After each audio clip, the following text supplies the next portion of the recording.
नमस्कार, आप देख रहे हैं एनएमएफ न्यूज में आपके साथ शबनम।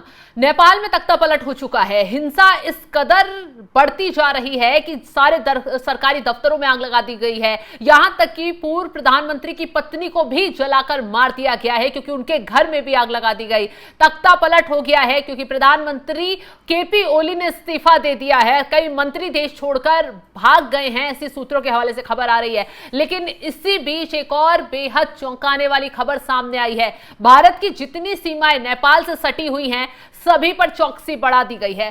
सभी पर सेना की जो गश्त है उसको बढ़ा दिया गया है। सेना को पूरी तरीके से मोर्चे पर तैनात कर दिया गया है क्योंकि इस हिंसा का असर भारत में ना हो जाए, कोई संदिग्ध व्यक्ति भारत में घुस ना जाए, इसको लेकर उत्तर प्रदेश के मुख्यमंत्री योगी आदित्यनाथ सबसे ज्यादा सख्त हो गए हैं। योगी आदित्यनाथ की तरफ से सीमाओं को सील करने का आदेश दे दिया गया है। जितने जिलों की सीमा नेपाल से लगती है, इसके साथ ही साथ वहां पर सेना को चौकसी बढ़ाने के और वहां पर व्यवस्थाएं पूरी रखने के आदेश जारी कर दिए गए हैं। अब क्या इस नेपाल हिंसा का असर जो आसपास जिले हैं नेपाल से सटे हुए यूपी के, उन तक हो सकता है? तमाम संभावनाएं जताई जा रही है क्योंकि ये हिंसा और जो हिंसक प्रदर्शनकारी हैं वो लगातार उग्र होते जा रहे हैं। लाठी डंडे, पत्थर, गोलीबारी, आगजनी इस कदर हो रही है कि वहां की सेना, नेपाल की सेना भी स्थिति को कंट्रोल नहीं कर पा रही है। जो तस्वीरें वहां से निकलकर सामने आ रही हैं वो वाकई में बहुत भयावह हैं। अब आपको उत्तर प्रदेश का बता दें, योगी आदित्यनाथ ने कैसे नेपाल की घटना को लेकर सख्ती जताई है। दरअसल नेपाल में असामान्य और संवेदनशील परिस्थितियों को देखते हुए उत्तर प्रदेश के मुख्यमंत्री योगी आदित्यनाथ के निर्देश पर उत्तर प्रदेश के पुलिस महानिदेशक राजीव कृष्ण द्वारा उत्तर प्रदेश के नेपाल से सटे सभी सीमावर्ती जनपदों में पुलिस को 24 घंटे हाई अलर्ट पर रहने का आदेश जारी कर दिया गया है। उत्तर प्रदेश के सीमावर्ती जनपदों में सुरक्षा व्यवस्था को और मजबूत बनाने और अतिरिक्त पुलिस बल की तैनाती के आदेश दिए गए हैं। गश्त और निगरानी को बढ़ा दिया गया है ताकि किसी भी आपात स्थिति से तुरंत निपटा जा सके। नेपाल में फंसे भारतीय नागरिकों की सहायता के लिए पुलिस मुख्यालय लखनऊ से कानून व्यवस्था के अधीन कानून व्यवस्था बनाए रखने के लिए हेल्पलाइन नंबर भी जारी कर दिए गए हैं। 3 हेल्पलाइन नंबर जारी किए गए हैं जो व्हाट्सएप नंबर 24 घंटे संचालित रहेंगे, जिनके माध्यम से जो वहां नागरिक फंसे हैं उनसे सीधा संपर्क किया जा सकेगा, उनकी मदद की जा सकेगी। इसके साथ ही पुलिस मुख्यालय के सोशल मीडिया इकाई को निर्देश दिया गया है कि नेपाल से संबंधित किसी भी संवेदनशील सूचना पोस्ट की सतत निगरानी की जाए, आवश्यकता पड़ने पर तत्काल कार्रवाई की जाए। उत्तर प्रदेश पुलिस राज्य की कानून व्यवस्था बनाए रखने और नेपाल में फंसे भारतीय नागरिकों को हर संभव मदद पहुंचाने के लिए पूरी तरह से मदद करने के लिए आगे आ गई है। वहीं प्रधानमंत्री मोदी ने भी जिस तरीके से नेपाल में ये हिंसा भड़की है, बवाल हुआ है, उसको लेकर चिंता जताई है, दुख जताया है। नेपाल के लोगों से शांति की अपील प्रधानमंत्री मोदी की तरफ से की गई है। बिहार, पश्चिम बंगाल, यूपी में नेपाल की सीमा पर निगरानी बढ़ा दी गई है।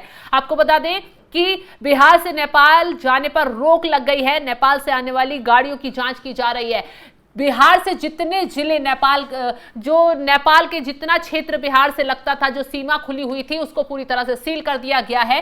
सभी संदिग्धों पर नजर रखी जा रही है क्योंकि वहां से आवाजाही पूरी तरीके से बंद कर दी गई है। कौन संदिग्ध कब भारत की सीमा में एंटर कर जाए, भारत में आग लगाने की कोशिश कर जाए, क्योंकि जिस तरीके से निकलकर सामने आ रहा था कि नेपाल पर चीन और अमेरिका अपने हाथ सेकने की कोशिश कर रहे थे। दरअसल जो नेपाल के प्रधानमंत्री थे केपी ओली, वो चीन के काफी करीबी बताए जाते थे, एक तरीके से चीन के पिट्ठू कहे जाते थे। चीन जो कहता नेपाल के प्रधानमंत्री वही करते थे। और यहां तक कि रिपोर्ट के हवाले से यह भी खबर आई कि नेपाल के कई गांवों पर चीन ने अपना कब्जा जमा लिया, लेकिन नेपाल के प्रधानमंत्री ने इस इतनी बड़ी घटना पर कुछ नहीं कहा। तो आप अंदाजा लगा सकते हैं। और इसके साथ ही नेपाल के जो प्रधानमंत्री हैं वो हाल ही में चीन दौरे पर जाते हैं और वहां पर भारत के खिलाफ भी साजिशों के तार बुनते नजर आते हैं। उन्होंने भारत के खिलाफ भी कुछ बयानबाजी हाल फिलहाल में दी थी और उसके बाद नक्शा जारी किया जाता है। जो लिपुलेख का एरिया है वो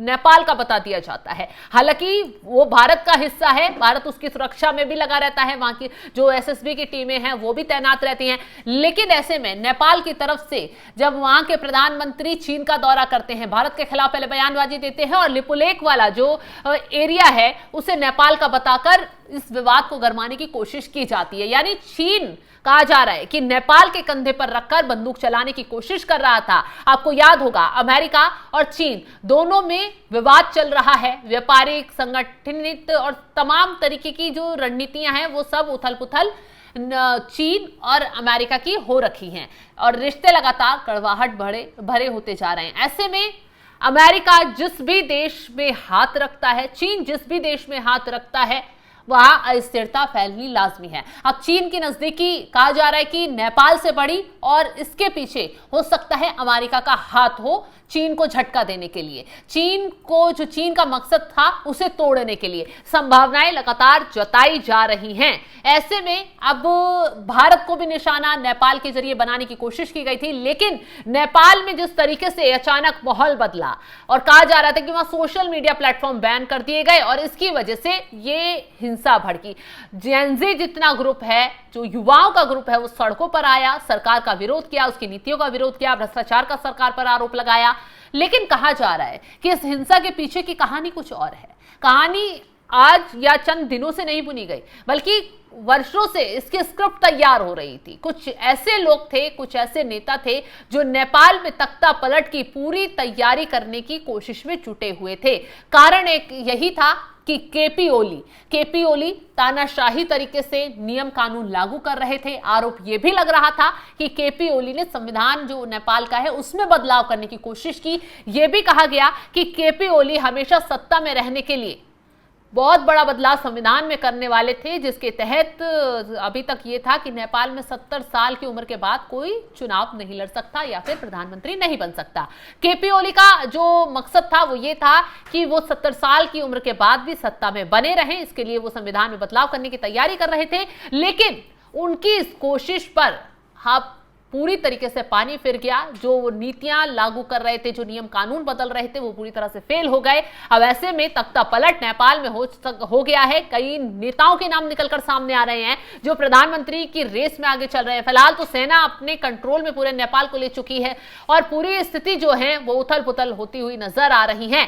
अब ऐसे में जिस तरीके से उत्तर प्रदेश के मुख्यमंत्री योगी आदित्यनाथ ताबड़तोड़ तरीके से बैठकें कर रहे हैं, प्रधानमंत्री मोदी की तरफ से ट्वीट कर नेपाल की घटना पर चिंता जताती गई है, वो भी ऐसी स्थिति में जब नेपाल भारत को लगातार आंख दिखाने की कोशिश कर रहा था। जबकि भारत एक ऐसा देश है जो समय समय पर जब नेपाल मुसीबत में फंसा तो भारत उसका बड़ा भाई बनकर उसका सहयोग करता नजर आया। भारत ने हमेशा नेपाल की पूरी मदद की, लेकिन नेपाल के जब ये प्रधानमंत्री केपी ओली बने तो उन्होंने भारत को ही आंख दिखाने की कोशिश इसलिए कर दी क्योंकि चीन के पिट्ठू बन गए, चीन के इशारे पर काम कर रहे थे, चीन की कठपुतली बन गए थे। अमेरिका भी लाभ उठाने की कोशिश कर रहा था, लेकिन अब आखिर में क्या हुआ, ना अमेरिका की चाल काम आई, न चीन की चाल काम आई, और ऐसे में फंसा कौन?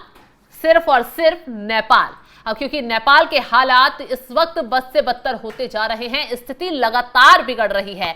बिहार में एक्शन ले लिया गया है, उत्तराखंड की सीमाएं जो नेपाल से लगती हैं वो सील कर दी गई हैं, उत्तर प्रदेश की सीमाओं पर भी एक्शन ले लिया गया है। योगी आदित्यनाथ ने न सिर्फ हेल्पलाइन नंबर जारी किया है, बल्कि उनकी नेपाल से लगने वाले जितने जिले हैं वहां सख्ती बढ़ा दी गई है, फोर्स तैनात कर दी गई है। गृह मंत्रालय की तरफ से भी एक्शन भरपूर लिया जा रहा है। पूरी स्थिति पर नजर बनी हुई है। फिलहाल आगे की जानकारी हम आपके साथ साझा करते रहेंगे। फिलहाल के लिए इतना ही।